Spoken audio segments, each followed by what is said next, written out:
The word unconditional is doing enormous work in this doctrine, and most people just walk right past it. They hear election, and immediately the debate is about whether God chooses at all. But here's the thing, the Reformed tradition has always said that the more important word is unconditional. Because the real question is not just does God choose, it is on what basis does He choose? Does He look ahead through time, see who will believe, and then elect them on the basis of that foreseen faith? Or does His choice precede and actually produce the faith that He foresees? That distinction is everything, and is exactly what we are going to work through today. So let me give you the Westminster Confession of Faith statement on this, because I want you to hear the precision of the language that the Reformed tradition based this doctrine on. Let's read this carefully. Those of mankind that are predestined unto life, God, before the foundation of the world was laid, according to His eternal and immutable purpose, and the secret counsel of the good pleasure of His will, has chosen in Christ unto everlasting glory out of His mere free grace and love, without any foresight of faith or good works, or perseverance in either of them, or any other thing in the creature as condition or causes moving him thereunto. That was the Westminster Confession of Faith, chapter 3, section 5. Without any foresight of faith or good works, or perseverance in either, as condition or causes. And that's the key. The confession is explicitly ruling out the view that God looks ahead, sees who will believe, and elect on that basis. Because if God elect on the basis of foreseen faith, then the ultimate cause of your salvation is your faith. God is simply ratifying a decision you made.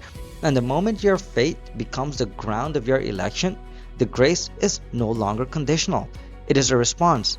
And a God who responds to your faith has not saved you by grace. He has confirmed the decision you made by your own capacity. It says this in Romans. Even so then, at this present time, there is a remnant according to the election of grace. And if by grace, then it is no longer of works. Otherwise, grace is no longer grace. But if it is of work, it is no longer grace. Otherwise, work is no longer work. Therefore, if it is by grace, it is no longer on the basis of works. Otherwise, grace is no longer grace. Paul is protecting the integrity of grace by insisting that it cannot be mixed with human contribution without ceasing to be what it is. So, the moment you introduce a condition, even the condition of foreseen faith, grace becomes a reward rather than a gift. And the grace that is a reward is not grace at all. Look, I want to take you to the passage that settled this for me personally. Jacob and Esau in Romans 9. Because Paul uses this example specifically to address the question of on what basis God chooses. And I want you to read this carefully.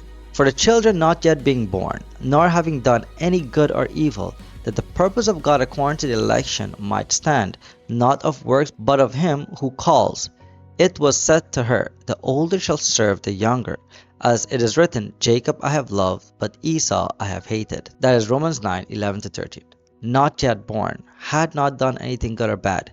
The choice was made before they existed, before they had done anything, before there was any basis in them for distinguishing one from the other, so that God's purpose according to the election might stand, not of works, but of him who calls. Paul is being surgically precise here. He is removing every possible basis for the election except God's own sovereign purpose. Okay, now, I know Jacob I have loved and Esau I have hated feels harsh, and I'm not going to soften it artificially. Here's the thing. The hatred of Esau in this context is the Hebrew idiom of comparison that means loved less.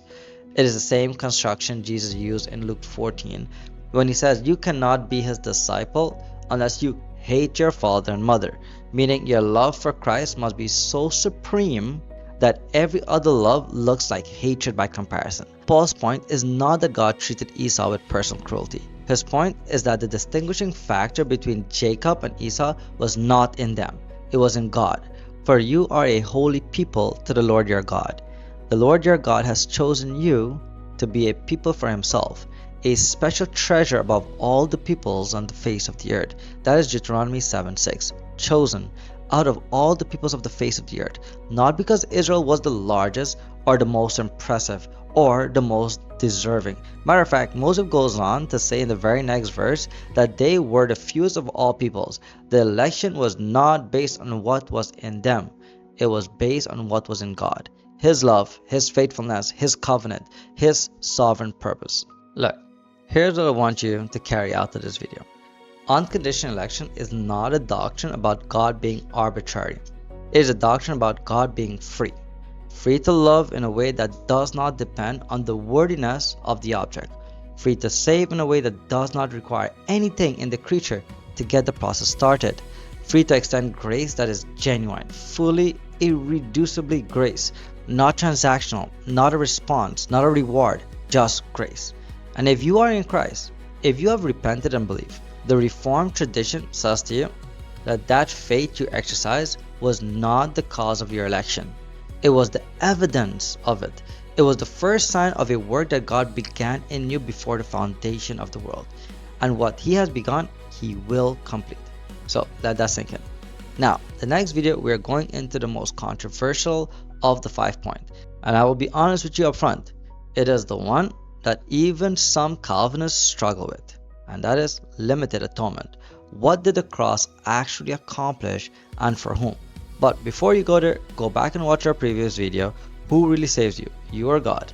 The connection between that video and this one is going to make the next one land exactly the way it should. I'll see you guys there.